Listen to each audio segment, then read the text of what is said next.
Hi guys, happy Friday. So we thought it'd be fun if you guys got to know Kirsten and I a little bit better, the people behind MK Redesign. So Ryan, Kirsten's husband, has graciously offered to interview us today. So this is just kind of lighthearted and fun, and hopefully you guys can get to know us a little bit better. Yeah, so start us off, Ryan. All right. So got some questions here, kind of some personal questions and some about the business. So I guess, Kirsten, what is your favorite part of the design process? My favorite part is when everything starts to come together. Often we have an idea, but we're not very sure if it's going to work out. And so sometimes we'll pull a rug and some chairs and some paint and we'll put it all together, and then we'll be like, oh, I'm not sure that's going to work. Right. And then we try some other things out, but once it starts to flow together, it's like, yes, we're getting it. And then it just all comes together. So once we hit that point, then it gets super exciting. Mm-hmm. And Maya, would you say the same thing or something different?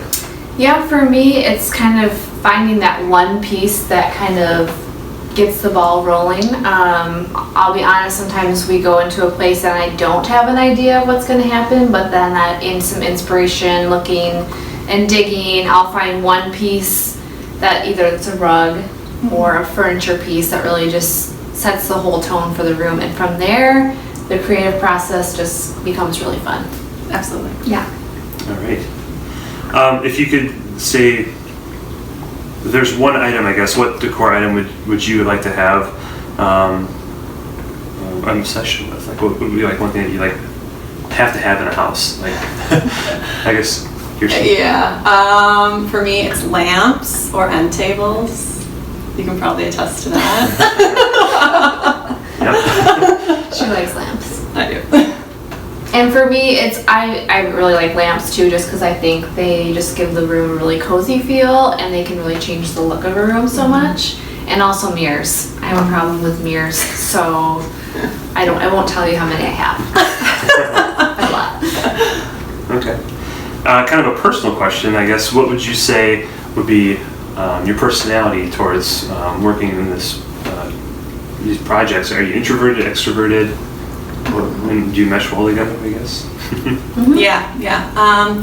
I would say I'm definitely more on the introverted side of things, but I get along really well with people. Like, I'm definitely a people person, and so I'm totally fine having conversations and getting to know people, but I need that time alone to get my energy. Yeah, very similar for me. I consider myself an extroverted introvert, so I need a lot of socialization with people, but when I'm feeling run down, I do like to kind of hide away and recharge. And interestingly enough, Kirsten and I are very similar on the Enneagram scale too. If you guys are familiar with that, we're both similar numbers. Yeah. So you should look that up. Yep. Awesome. Okay, so Office fans. Yes. So would you say that you're more like Dwight from The Office, or Michael from The Office, or maybe Meredith? No, Meredith. This one is kind of tricky for me. I feel like I could be a little bit of a mix because I say weird things and they just come out of my mouth, so I feel like that's more like Michael, but then I can be kind of intense like Dwight and like be passionate about a subject and kind of just into it. So I don't know if maybe that's more Dwight, I don't know. I'm definitely Michael. I'm pretty random. I'm awkward. And when I was thinking about this question, I was thinking she was kind of a Dwight. Just because you're a little bit more techie than I am, and I don't know. So, Michael and Dwight are BFFs. They are, and it just works out. I'm more like an Andy. Okay, so this one's kind of tricky. 5 words, describe your style.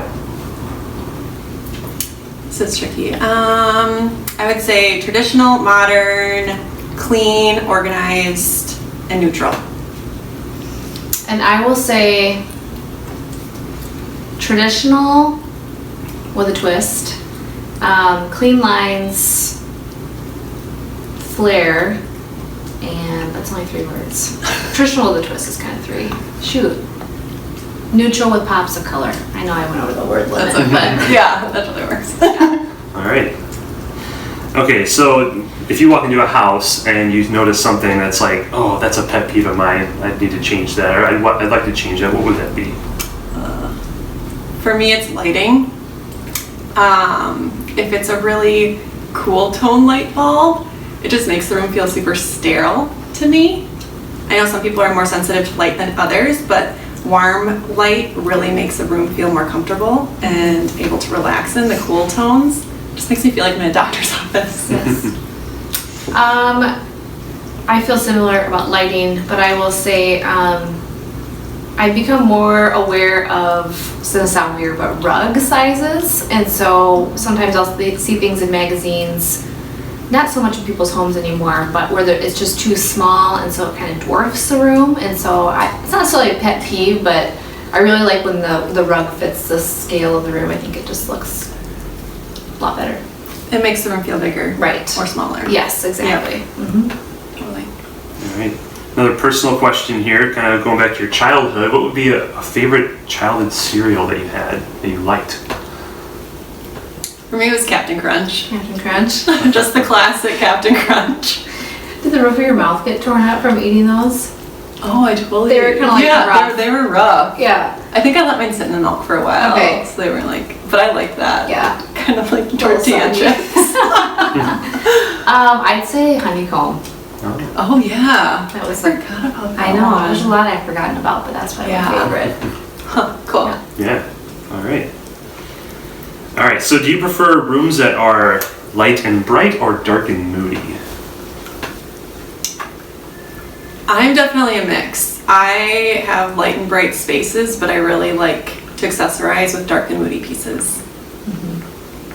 I would say I'm a mix as well, and I tend to like dark and moody for smaller spaces, so like a powder room, an office, and then my open areas like kitchen and dining and stuff, I like light and bright. Cool. Yeah. All right. Last question. For any viewers who are looking for advice, what kind of advice would you give for someone who may be overwhelmed by the thought of decorating? I would say to start with one room. Don't overwhelm yourself with trying to decorate your whole house, and really go on Pinterest, look through magazines, try to figure out what you like, what you gravitate towards. Even if it isn't like the style that's in right now, pieces that jump out to you, make note of that and start there. But start small. Don't try to do it all at once. And even just, I would say too, even coming up with like a general paint theme for your house. So, you know, if that's light and bright, picking out some neutrals that we really gravitate towards, and that can kind of help set the tone for your whole house. And we help with that. Yes, so we do. if you need help with that, we're happy to jump in. Absolutely. All right. Well, thank you. I got to know some things too. So. Yeah. Thank you, Ryan. Yeah, Yeah, that's right. Bye, guys. Hi. Welcome. Are you already recording? Yeah. Oh, it's because on. then you like. She's like, You can edit what is it? it. You're not gonna like this with her. Wait, I'll get her a bone. That's all. She's like extra. Okay, that only gives us like a minute. Oh. 2 minutes. Yes. I'm really happy everyone's here tonight. Bye.